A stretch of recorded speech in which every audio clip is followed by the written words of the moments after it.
So Christmas is one of my favorite times of year, and that's why I really want to try these window lights out.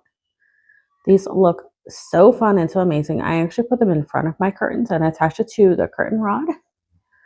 These were gifted to me from the brand, but as always, I will give you my ass review. So as you can see, it's kind of linked via this way.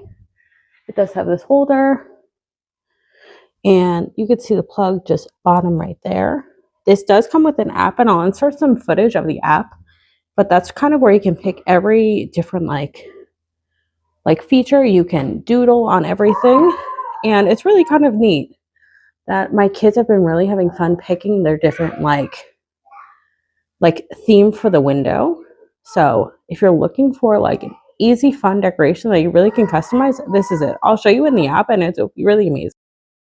So this is the app. You can actually change a bunch of different things. This is just currently what I have. You can have a different effects. You can even have a Christmas, Halloween. You can have Thanksgiving, Easter, just some plain effects. I do love the snow effects. There's a bunch of different options. You can make a playlist. I have a playlist right now for all Christmas things, and I'll just kind of circulate through all the Christmas things.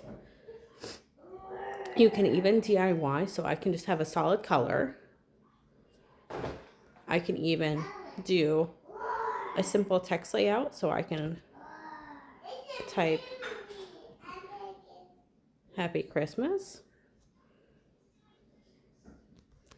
and it will generate, and then it will just show up easy. And I'll just kind of play through Happy Christmas. You can doodle, as you can see, I've been doodling before. And if you're really looking for just like a fun new activity, this is truly what you want, because this is so fun, so easy, and really just fun for my kids to see what kind of decoration is going to pop up next.